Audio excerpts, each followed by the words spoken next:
Don't even get me started on the price of concert tickets nowadays, because like, what even is happening? Who decided this?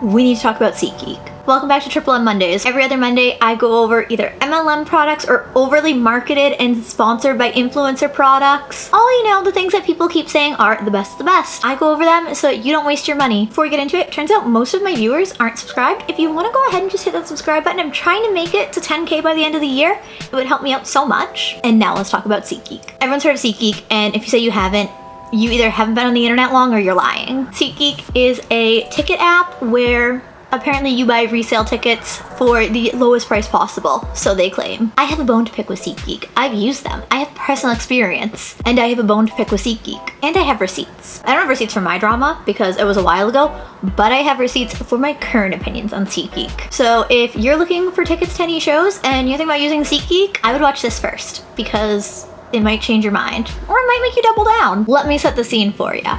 The year 2021. My then boyfriend, now husband's friends are all talking about going to Hella Mega Tour, which was Green Day, Weezer, and Fall Out Boy all touring together. I am a huge Fall Out Boy fan. I love Fall Out Boy. I've never seen them in concert. I appreciate Green Day, but I've seen Billy Joe perform live in American Idiot on Broadway.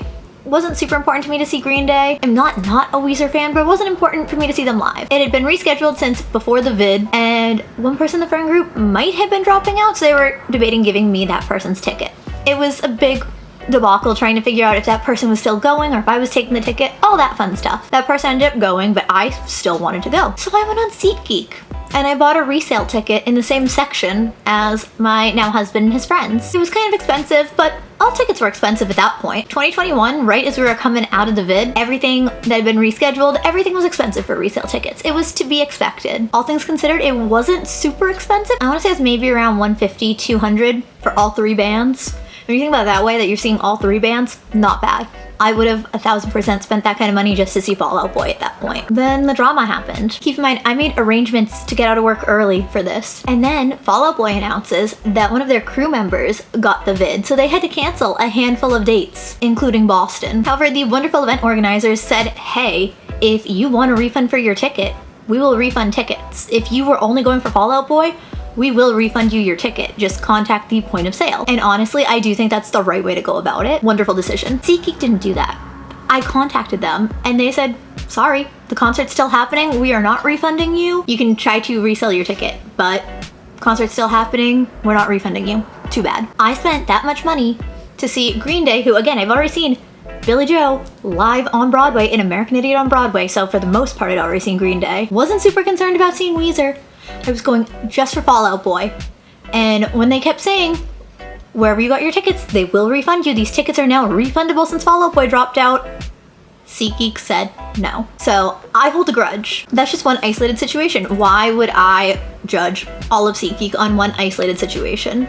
That's a fair point. You can't judge on one isolated situation, especially something that they didn't really have the infrastructure for. I will give them that. They don't really have the infrastructure for that. But then it made me wonder, the ticket had been transferred to me, but not until day of, which I already don't like that you don't get the ticket transferred to you until day of the event. What if the person who had the ticket had gotten a refund, so never transferred me the ticket? I've heard a lot of horror stories about people buying the tickets, not getting them transferred until it's supposed to be day of, and the ticket just never gets transferred to them. I have not personally had that experience, but I've heard a lot of those horror stories. I'm not going to touch with a 28-foot pole the prices that they were charging for Taylor Swift Eras Tour tickets, because every reseller was doing that. I searched far and wide. I was hunting for Eras Tour tickets.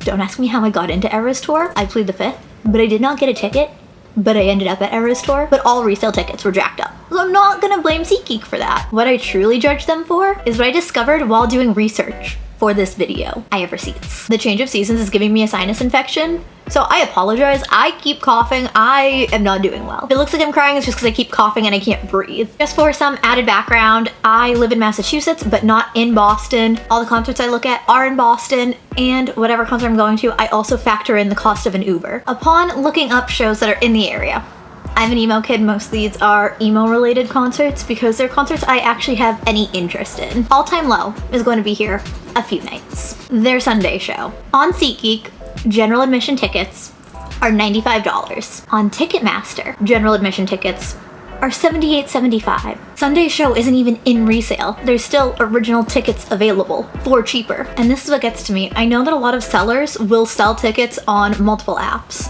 So they'll be selling them resale on Ticketmaster and on SeatGeek. So I found some of those just to price compare. And to add insult to injury, I price compared almost exact seats. Sunday's all-time low show.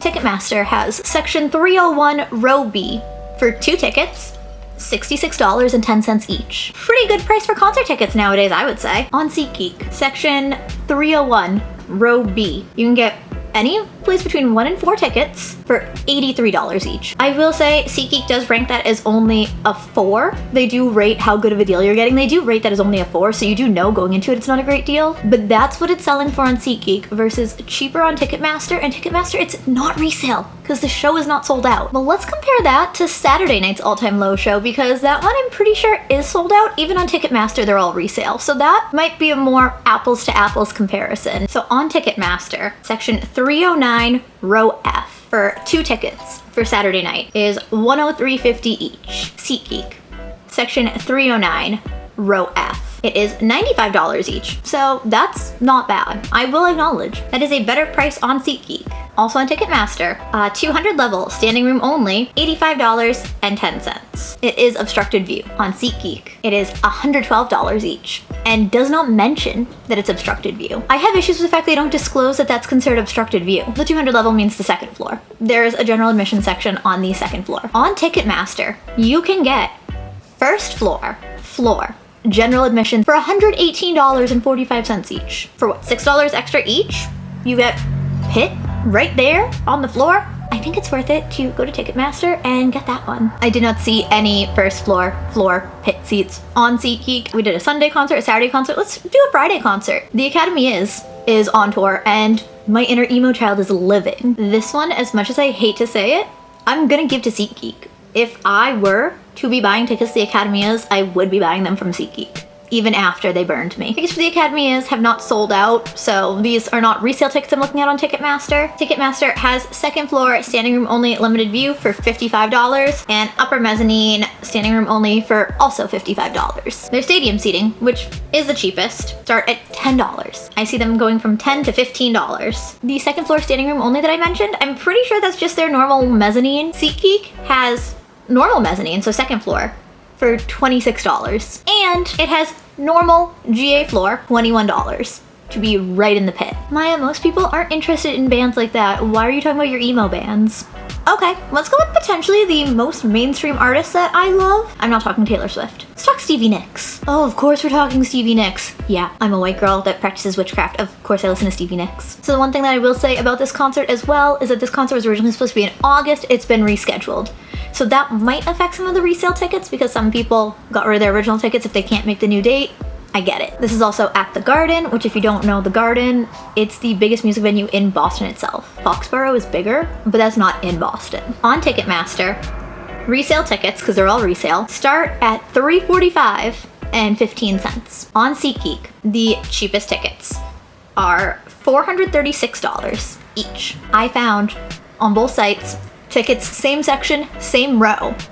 Let's see the price difference. Ticketmaster, balcony 308, row 13. They are $431.73 each.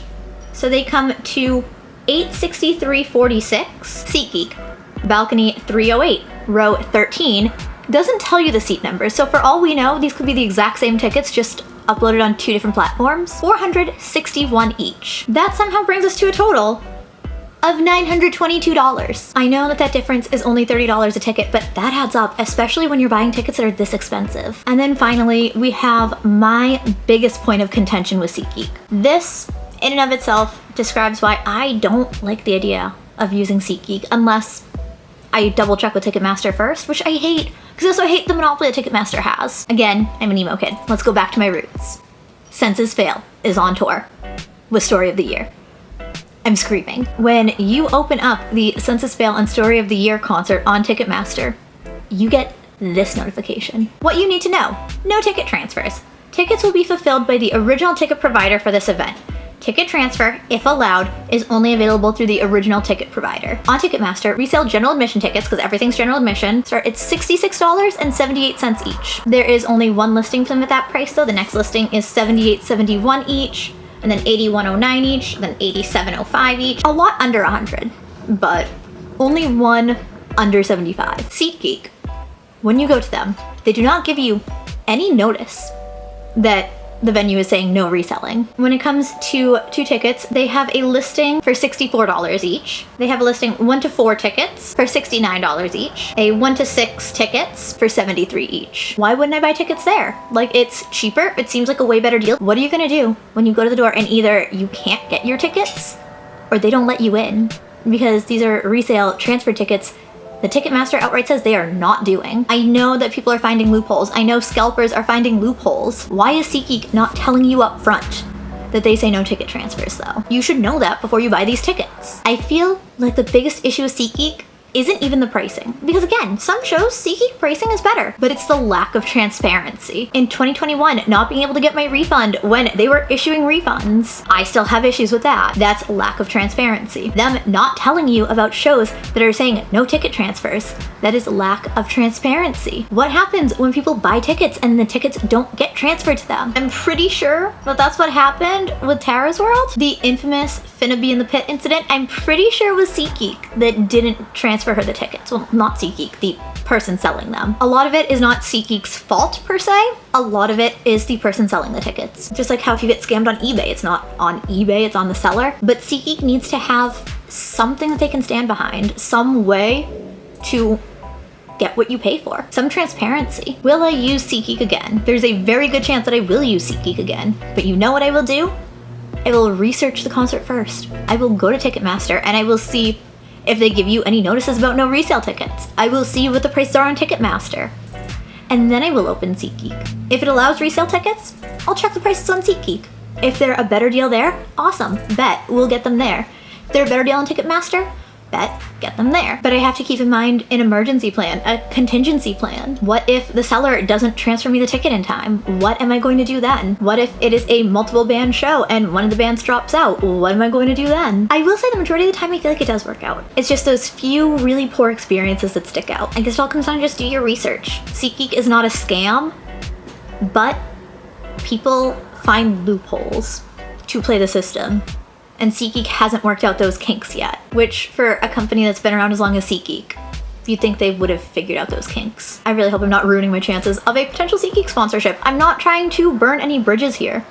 I'm just saying, if you want to use them, do your research first. Again, I will still use them, just doing my research first. What's your opinion? Have you used SeatGeek, or are you more of a StubHub or Ticketmaster kind of person? Let me know. Obviously, you've heard my poor experience with SeatGeek that kind of traumatized me a little bit. If you like this video, make sure to subscribe. I put out new videos every Wednesday, Sunday, and then alternating Mondays and Fridays. Mondays are Triple M Mondays, where I go over MLMs, overly marketed, over influencer hyped products and services apparently. I tell you what's worth the money and tell you what to save your money on, because we're heading into a recession. Save your money. When you do subscribe, make sure you hit the bell, otherwise YouTube will never tell you when I post new videos. It's a little bit broken like that. Also, if you want to go ahead and give the video a like, it actually really helps push the video in the algorithm and it really helps my small channel to grow. Thank you all so much for watching. I love you all and I'll see you in my next video. Bye. I don't know, but I've been told the world outside is oh so cold. So cold.